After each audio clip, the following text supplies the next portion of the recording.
Salam. Je me présente. Saïd Adjoul. Alias Zététique.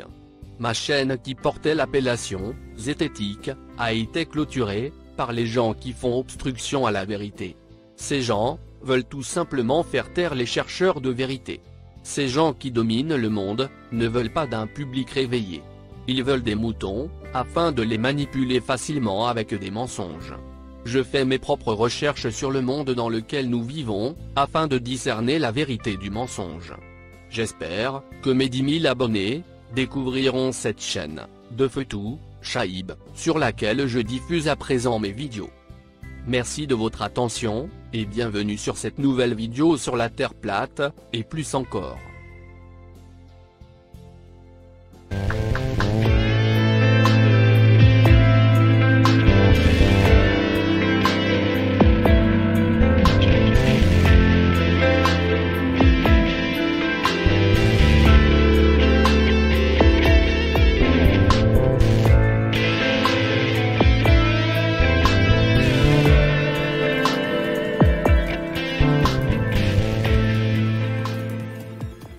J'ai déjà montré comment se déplacent les étoiles, dans une de mes vidéos, titrée « Terre plate et parallaxe ».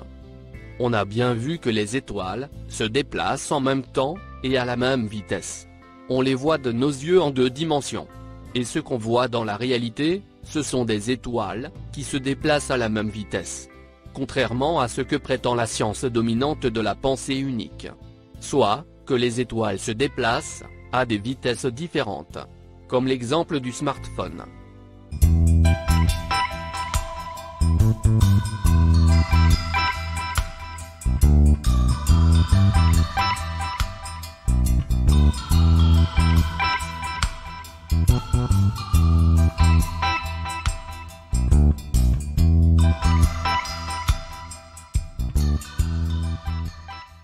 Regardez maintenant comment se déplacent le Soleil et la Lune. Ce court-métrage a été réalisé sur la base Amundsen Scott, en Antarctique, à l'extrême sud.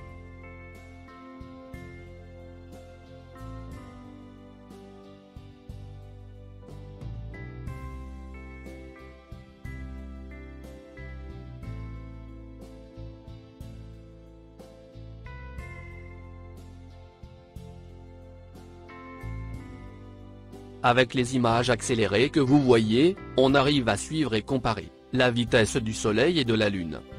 La vitesse des 2 disques est approximativement la même apparemment. En tout cas, très proche l'une de l'autre. Ce qui détruit complètement le modèle héliocentrique, qui veut que la Terre est une boule qui tourne autour du Soleil, à une vitesse de 100 000 km/h. Entraînant avec elle, une Lune, qui orbite autour d'elle. Et il n'y a pas que ça. Les étoiles aussi, vont à la même vitesse que le Soleil et la Lune. Comme vous pouvez le constater sur ces images en accéléré.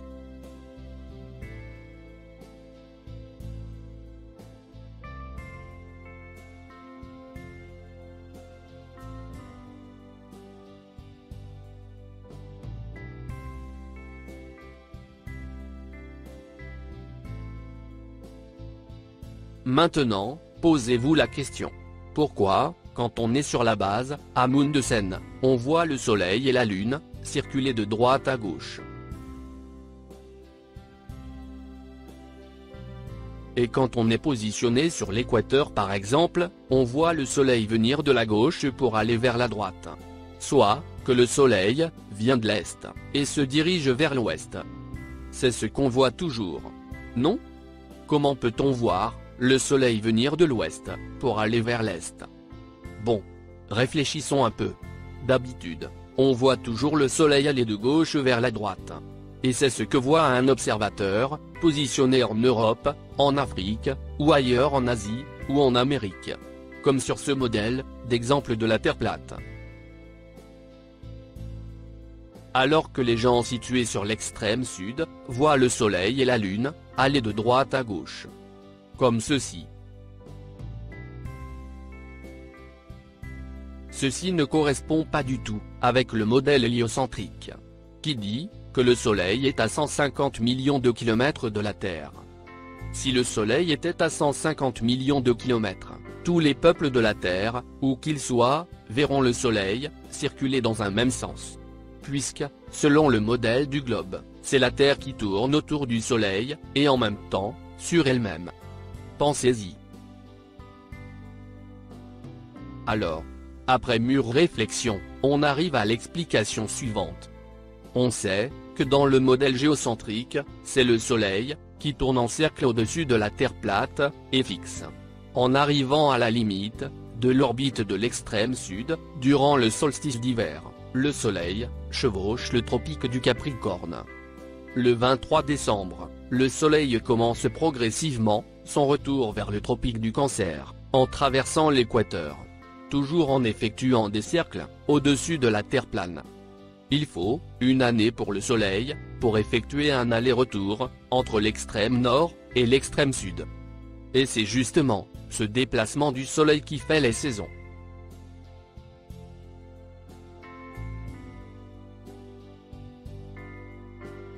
On sait aussi que le Soleil n'est pas très loin de la Terre. Sa distance a été calculée par les scientifiques platériens. Elle est de 5000 km environ. Et son diamètre est de 52 km. C'est donc un petit Soleil en croisière, au-dessus d'une Terre plane. Suivant ce raisonnement sur le comportement du Soleil, on peut en déduire que si l'on est sur la base sud, à Amundsen-Scott, on se retrouve très loin, et en dehors du cercle du tropique du Capricorne. On sera donc en dehors, et très loin de la surface du cercle, limité par le tropique du Capricorne. La logique nous laisse penser que si on est en dehors du cercle tropical, et en même temps, à une grande distance d'éloignement du Soleil, ce dernier apparaîtra à un observateur, positionné sur la base Amundsen-Scott, allé de droite à gauche. Puisque sa distance par rapport à la Terre est juste de quelques milliers de kilomètres, soit 5000 km. Et s'il est filmé, il affichera le même itinéraire, soit circuler de droite à gauche. Par contre, un observateur positionné à l'intérieur du cercle tropical, par exemple sur l'équateur, il verra le Soleil circuler de gauche à droite. Et si le Soleil paraît très bas à l'horizon, c'est dû à la perspective. C'est parce qu'il est trop loin de l'observateur. Conclusion. Ce comportement du Soleil est donc une preuve en faveur de la Terre plate, plutôt qu'à une Terre sphérique, éloignée de 150 millions de kilomètres du disque. Et donc, ce comportement du Soleil ne concorde pas du tout avec un Soleil éloigné de 150 millions de kilomètres. Et la Lune aussi se comporte de la même manière. Les gens du Sud observent une rotation des étoiles contraire à celle du Nord. Mais ça, c'est une question de perspective. J'ai déjà posté une vidéo sur ce sujet. Elle a pour titre « Les étoiles en perspective ».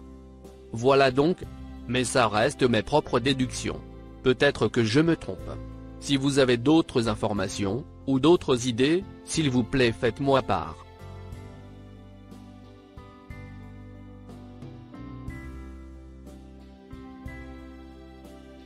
La Terre est une surface plane, délimitée d'un mur de glace, qui fait le tour de son bord extérieur.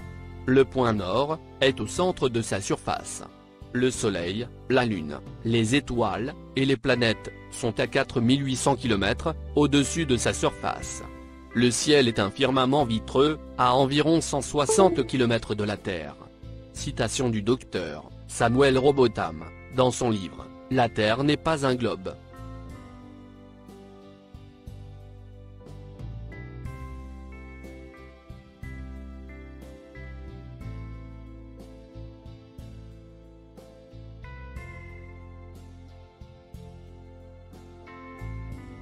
Maintenant, écoutons cette citation du docteur Samuel Robotham.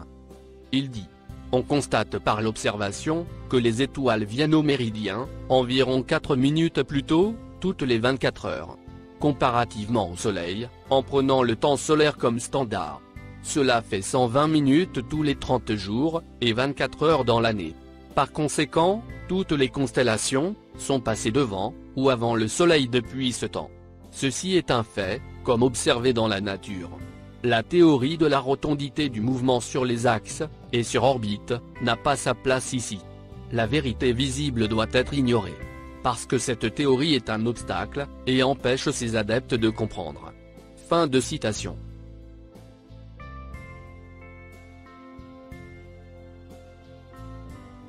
Donc, selon ce que dit le docteur Samuel, suite à ses expériences et calculs, les étoiles vont légèrement plus vite que le Soleil.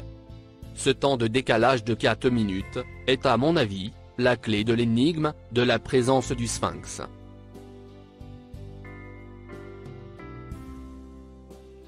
Le Sphinx a une relation avec les constellations, le Soleil, les étoiles, et surtout, la précession des équinoxes. Voici ce que dit la science sur la précession des équinoxes. La précession des équinoxes est un lent changement de direction de l'axe de rotation de la Terre. Ce changement de direction est provoqué par le couple qu'exercent les forces des marées, de la Lune et du Soleil sur le renflement équatorial de la Terre. Ces forces tendent à amener l'excès de masse présent à l'équateur vers le plan de l'écliptique. La Terre étant en rotation, ces forces ne peuvent changer l'angle entre l'équateur et l'écliptique, mais provoquent un déplacement de l'axe de rotation de la Terre dans une direction perpendiculaire à cet axe et au couple.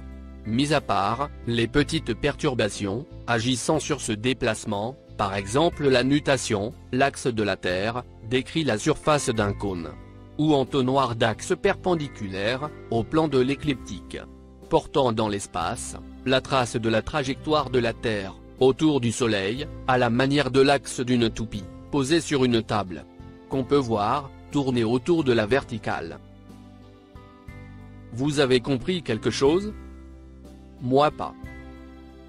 Tout ce qu'on peut comprendre, c'est qu'on nous parle du modèle héliocentrique, et non pas de Terre plane. Par contre, ce qui suit est un peu plus clair. Ils disent sur Wikipédia: ce mouvement aboutit à déplacer l'orientation de l'axe des pôles par rapport aux étoiles, de sorte que, au fil des millénaires, l'étoile polaire, repérant à peu près la direction du nord géographique, ne soit plus toujours la même. Le mouvement de l'axe des pôles terrestres entraîne avec lui le plan de l'équateur, qui lui est perpendiculaire. Et de ce fait, le point vernal, ou point équinoxial, indiquant la direction du Soleil, à l'équinoxe de printemps, précède chaque année sa position antérieure sur l'écliptique, par rapport au sens de l'orbite terrestre, autour du Soleil. Pour cette raison, ce mouvement est appelé précession des équinoxes. Le point équinoxial effectue de la sorte, dans le sens contre-rotatif, par rapport au sens de la rotation de la Terre autour du Soleil, un tour complet de l'écliptique, en 25 760 années, environ. Et l'axe de la Terre décrit durant ce même temps un cône complet. La valeur en 2018 de la précession est de 50,291 secondes d'arc par année, soit environ 1 degré tous les 72 ans. Toutefois, la vitesse de précession n'est pas constante. Actuellement, elle est légèrement croissante avec le temps. Elle valait, par exemple, 50,287 secondes d'arc par année en 2000. Et 50,290 secondes d'arc par année en 2010.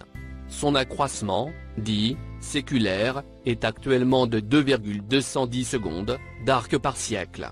Ce terme d'accroissement n'est cependant pas constant dans le temps. Il varie avec une période d'environ 41 000 ans. La même durée que celle de la variation de l'obliquité de l'écliptique. Un mouvement perpendiculaire à la précession, qui balance entre 22 degrés, 2 minutes 33 secondes, et 24 degrés, 30 minutes 16 secondes. Ouf! Un véritable méli-mélange. N'est-ce pas? Mais ne vous inquiétez pas. Vous n'êtes pas obligé de décortiquer ces données pour comprendre ce dédale.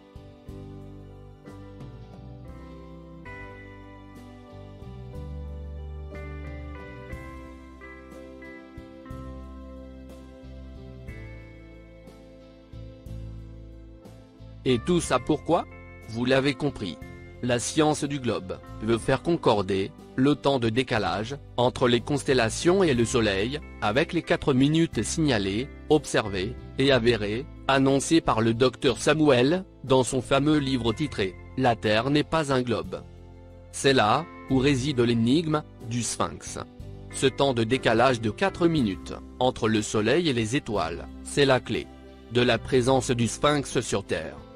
Il surveille le mouvement des étoiles. Il joue son rôle de vigile pour l'humanité, depuis des millénaires. Il est là, pour nous annoncer un événement futur important. Trop important. Qui devrait, et doit, se produire, à des périodes cycliques, bien définies par la position des étoiles, par rapport au Soleil, et la précession des équinoxes.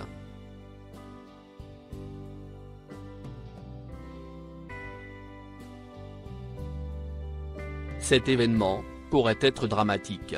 Si on se réfère au nom que lui ont assigné les Arabes. On l'appelle Abu el-Roul. Ce qui se traduit en français par « le père de la terreur ». La science dominante dit que ce ne sont que des histoires de mythes des anciens. Mais ça c'est une autre histoire, qui confronte les scientifiques dissidents, de l'archéologie interdite, à celle dominante des satanistes francs-maçons. Je pense que l'événement à venir, qui nous sera signalé par le Sphinx, est connu, et nous est caché, par la science des satanistes qui dominent le monde. Ils nous ont bien caché la Terre plate. Y a-t-il quelque chose de plus important que l'endroit où l'on vit? Sans vouloir faire peur, je pense que le Sphinx est là, pour nous avertir, de l'approche de la prochaine fin du monde. Oui. Je le pense sérieusement. Et les satanistes ne veulent pas qu'on le sache.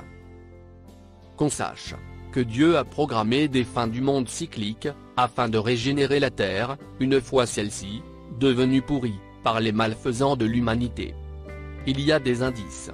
Dans le film « La révélation des pyramides » de Jacques Grimaud, j'ai lancé une proposition à ce monsieur, lui proposant d'oublier la Terre globe, et de revoir ses données en se basant sur la Terre plate. Je ne sais pas s'il prendra son courage à deux mains, pour nous révéler enfin la vérité. Mais je sais que cet homme est plein de ressources. En passant, je dirais sincèrement, que j'ai beaucoup de respect pour lui et son équipe. Ils ont beaucoup souffert, dans la réalisation de leur film. Surtout avec le sataniste franc-maçon, Zahi Hawass, directeur et responsable du plateau de Gizeh. Ce sataniste leur interdisait les fouilles, et l'étude sur les pyramides et le Sphinx. Mais revenons aux équinoxes. Est-ce la science moderne qui a découvert ces phénomènes de la nature? Écoutez ceci. Dans la bibliothèque d'Assurbanipal, on a trouvé une table extrêmement précise des phases de la Lune. Et on sait que la qualité des observations astrales et stellaires des Babyloniens fut remarquable. Les instruments d'observation astrologique et astronomique qu'ils mirent au point furent décisifs. Et se retrouvent chez les astronomes grecs. Il s'agit du gnomon. À la base, dans sa version la plus élémentaire, c'est un bâton dressé, de façon à mesurer les ombres de la clepsydre. La clepsydre est un instrument qui sert à mesurer le temps qui passe. Ou devrait-on dire, dans ce cas précis, le temps qui s'écoule. Et un autre instrument appelé Polos, un type de cadran solaire. Une vaste demi-sphère, dont la concavité est orientée vers le ciel, pour recevoir avec exactitude l'image des positions des étoiles. Les catalogues d'étoiles, et leur précision réalisée à Babylone, est légendaire.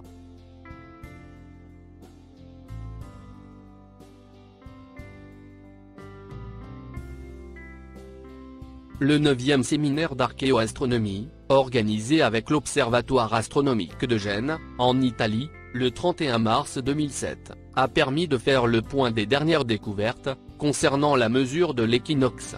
La publication des actes montre que nos prédécesseurs avaient conçu dès la préhistoire des dispositifs permettant de mesurer l'équinoxe.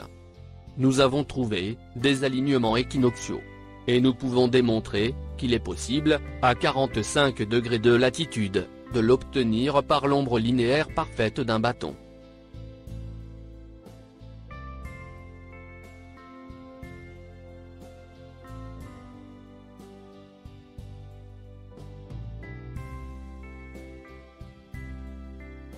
nos prédécesseurs, démontrent qu'ils avaient les connaissances astronomiques pour comprendre et mesurer le phénomène. Et quelle que soit la latitude, la longitude et la déclinaison.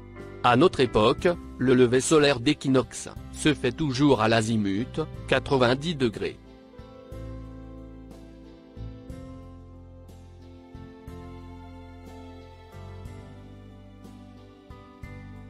Dans son livre « Des dieux, des tombeaux et des savants », l'archéologue C.W. Seram signale que les astronomes babyloniens mentionnaient la précession des équinoxes, même si, faute de modèle héliocentrique, ils n'en soupçonnaient pas la raison. Des dieux, des tombeaux et des savants est un livre de l'écrivain allemand C.W. Seram sur l'histoire de l'archéologie. Tout d'abord publié en 1949, le livre de Seram présente une lecture au public sur l'origine et le développement de l'archéologie. Ce livre a eu beaucoup de succès. Il a été vendu à plus de 5 millions d'exemplaires. Et il a été publié dans 30 langues. Et on l'imprime encore de nos jours. On croit aussi que les Aztèques avaient calculé le cycle des 26 000 ans, qui correspond à la précession. Selon certains historiens, des civilisations antérieures à la Grèce antique connaissaient le mouvement de précession des équinoxes. Au début du XXe siècle, l'Allemand Schnabel attribua la découverte du mouvement à l'astronome babylonien Kidinu. Et l'égyptologue René Adolphe Schwaller de Lubix affirma que les anciens Égyptiens connaissaient cette précession. Au XIIIe siècle, Nasser Eddin et Toussi avaient calculé une valeur de 51 secondes par an pour la précession des équinoxes, ce qui est remarquable de précision.